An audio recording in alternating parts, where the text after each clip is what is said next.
Alors, on va commencer ici par introduire les variables.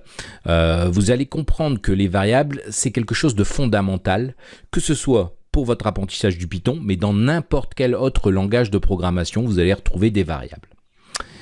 Alors, qu'est-ce qu'une variable? On peut voir ici en informatique, les variables sont des symboles qui associent un nom, qu'on va appeler un identifiant, à une valeur, et ce nom doit être unique. Alors, une variable, c'est un espace mémoire dans lequel il est possible de mettre une valeur. Alors, pour le moment, ça doit vous paraître complètement abstrait, mais vous allez voir que ça va être très utile.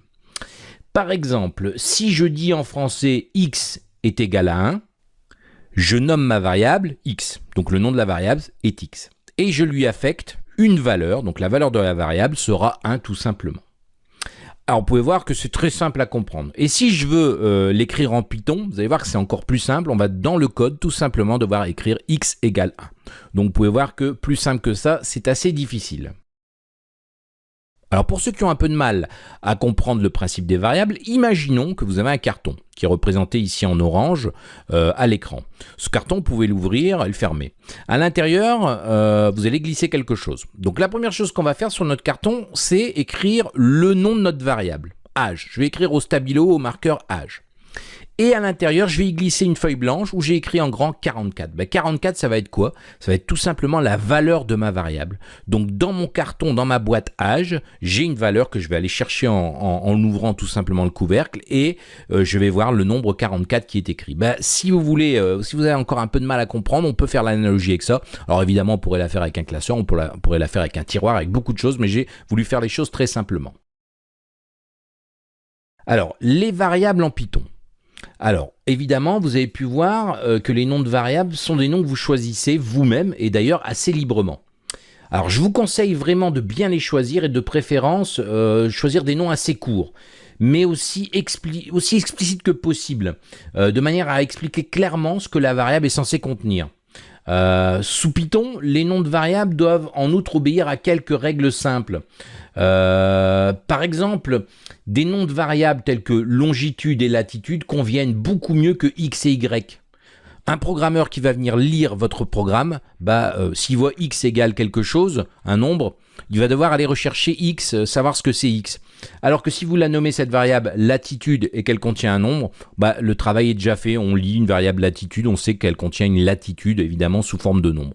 Donc ça c'est très important, pensez bien à bien nommer vos variables, c'est une bonne pratique tout de suite à mettre en œuvre parce que ça peut tout de suite devenir très compliqué quand votre code est assez important. Alors, je vous ai dit aussi que le Python, on peut les nommer un petit peu comme on veut, ces variables, mais elles doivent quand même obéir à certaines règles. Il y a certaines choses que vous n'allez pas pouvoir faire. Alors, premièrement, un nom de variable, c'est une séquence de lettres, alors que ce soit des lettres majuscules, minuscules et de chiffres. Par contre, ça doit toujours commencer par une lettre. Par exemple, ici, si je crée une variable client 1, elle va être valide. C'est pour ça que je l'ai mis en vert. Maintenant, imaginons que je fais l'inverse, je fais le nombre 1 et client derrière, ça c'est invalide, ça va être refusé, vous allez avoir des problèmes, vous allez avoir une erreur. Donc ça c'est la première chose à retenir. Des lettres majuscules, minuscules et des chiffres, mais ça ne peut pas commencer par un chiffre, sinon il y a erreur. Ensuite, la casse est significative. Les caractères majuscules et minuscules sont distingués. Alors ça c'est quelque chose, vous allez voir que vous allez vite comprendre parce que vous allez certainement faire des erreurs.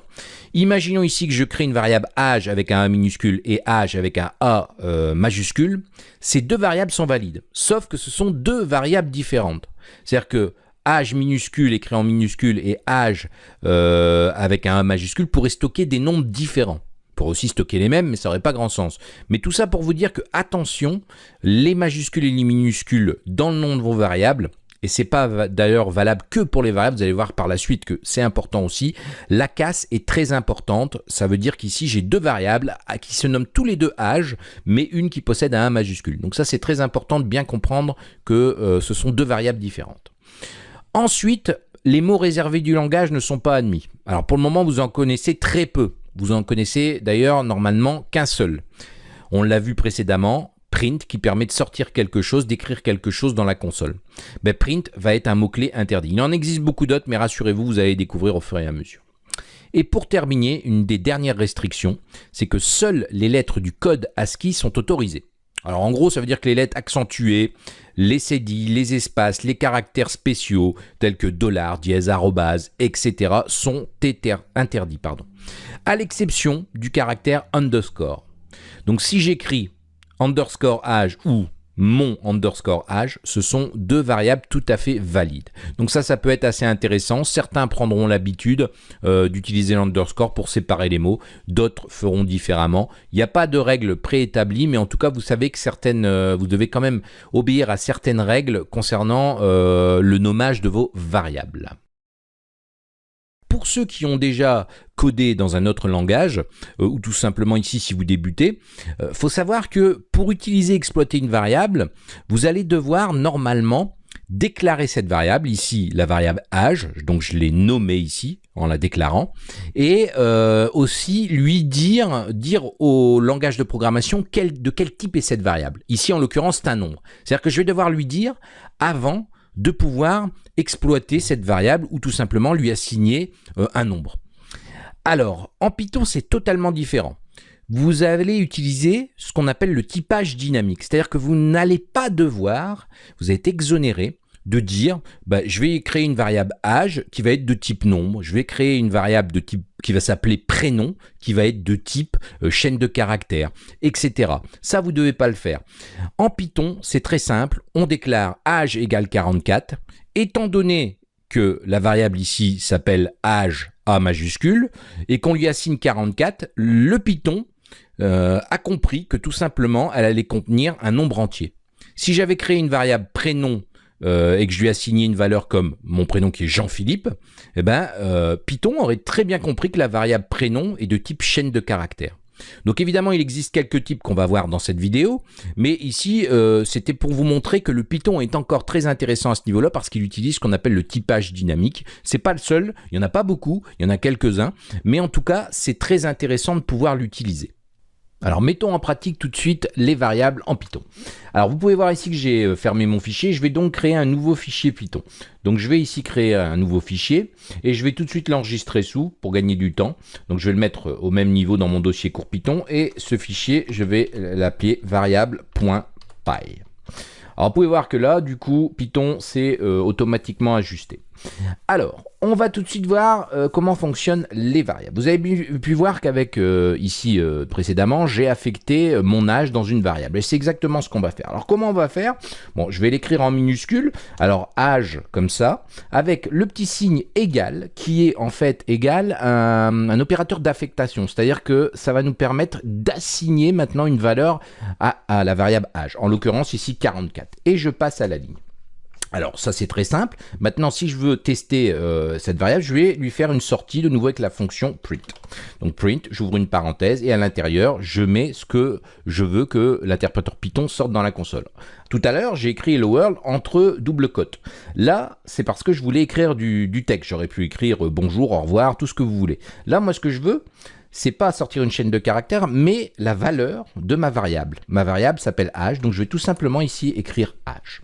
Je ne vais pas oublier d'enregistrer, je fais mon petit CTRL-S, et ici maintenant, si je tape Python, la première lettre V, variable, et que je valide, vous pouvez voir que 44 s'affiche bien dans ma console. C'est parfait.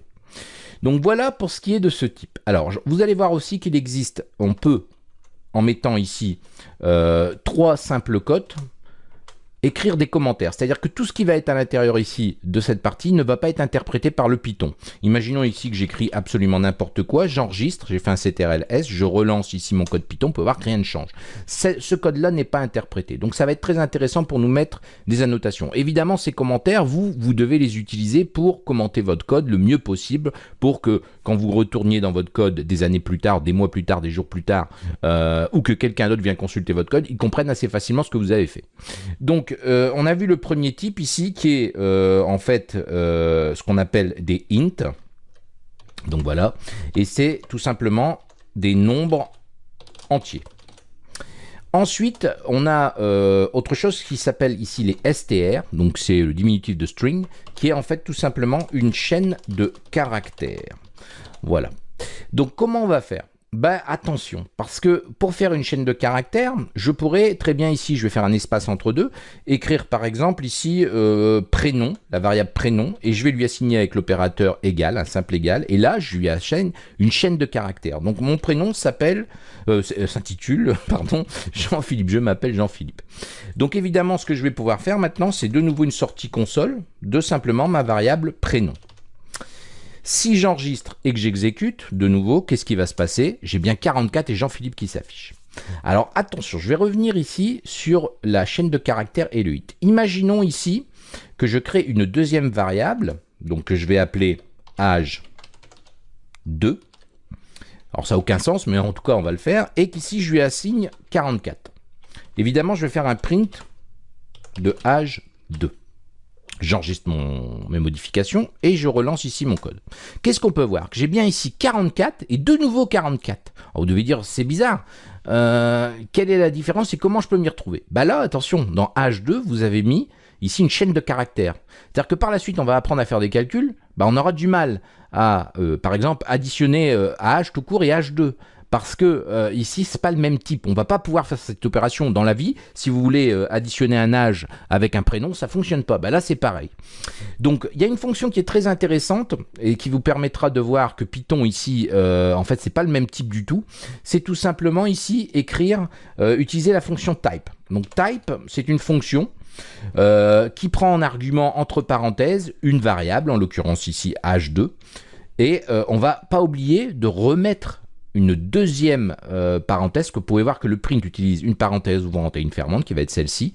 Le type utilise aussi une parenthèse ouvrante et une fermante, donc c'est ici, les délimiteurs ici du type sont ici, les parenthèses ouvrantes et fermantes. Et celles-ci sont celles du print, donc ça c'est important.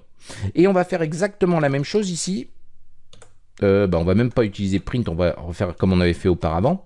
Et on va mettre un type ici sur le âge. Et on va évidemment utiliser la même syntaxe. On enregistre et si maintenant j'exécute mon code, on peut voir que le premier print qui correspond à âge qui prend un nombre qui est 44, un nombre entier, bah, c'est bien la classe int. Ça me sort son type, sa classe quand j'utilise type.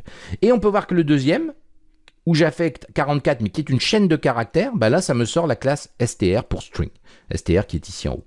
Donc voilà, c'est assez intéressant de comprendre ça. Alors je vais faire des ctrlz pour revenir à ce qu'on avait vu précédemment. Voilà, on va supprimer h2 qui lui ne servait à rien.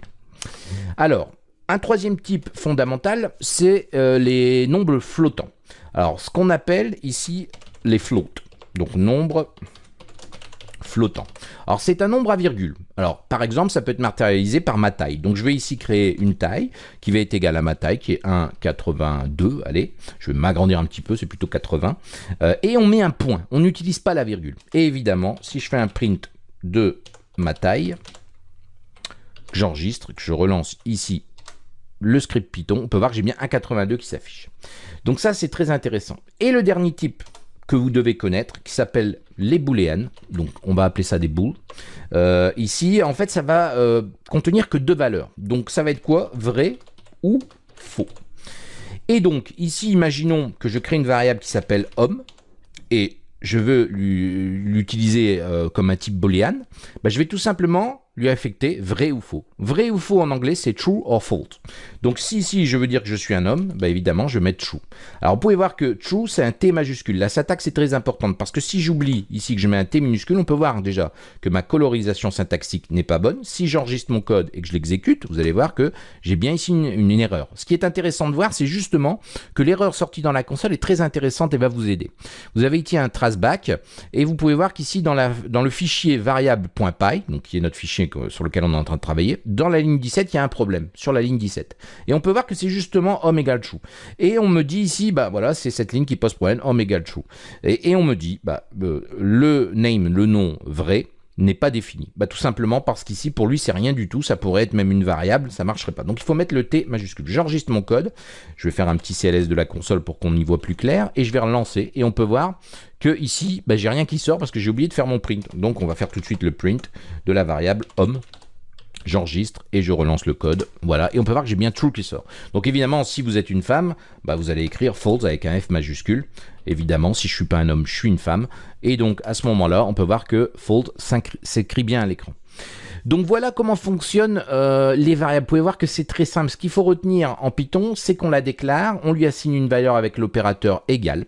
Alors ce qu'il faut savoir aussi, là on vient de démarrer, c'est que le Python est un langage très simple à apprendre, mais il y a quelques règles. Par exemple ici, vous pouvez voir que tout mon code est tout à fait valide, mais un bon codeur mettra des espaces entre deux, ici entre l'opérateur d'affectation égale. Certains logiciels d'ailleurs vous permettront de faire ce qu'on appelle de la refactorisation, ce qui permettra d'avoir une mise en page très correcte. Alors je vous ai parlé que de ça pour le moment, vous allez voir qu'il y a d'autres subtilités au niveau du Python au fur et à mesure, mais en fait les espacements ici ils ne sont pas indispensables mais sont beaucoup plus propres.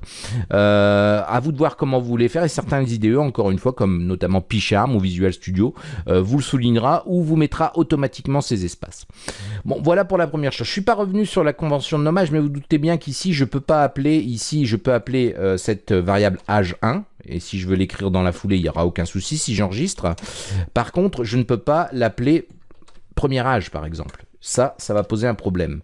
Regardez, on peut voir déjà qu'il y a un petit problème au niveau de la colorisation syntaxique. Si j'enregistre et que je relance mon code, on peut voir ici qu'il y a un problème dans la ligne 8 et au niveau de la variable âge. Donc ça, c'est pas possible. Par contre, je peux très bien écrire âge comme ça. Je peux très bien écrire âge comme ça avec un majuscule, âge comme ça. Enfin, il n'y a aucun souci, vous avez bien compris que tout ça est faisable. Donc là, j'ai mis des variables très simples pour commencer. Vraiment, c'est la première fois que vous manipulez le Python, mais en tout cas, vous connaissez les types de base qui sont int pour integer, un nombre entier, str pour string, qui est une chaîne de caractères, float pour un nombre flottant, et bool, un boolean, qui renvoie les valeurs vraies ou faux tout simplement.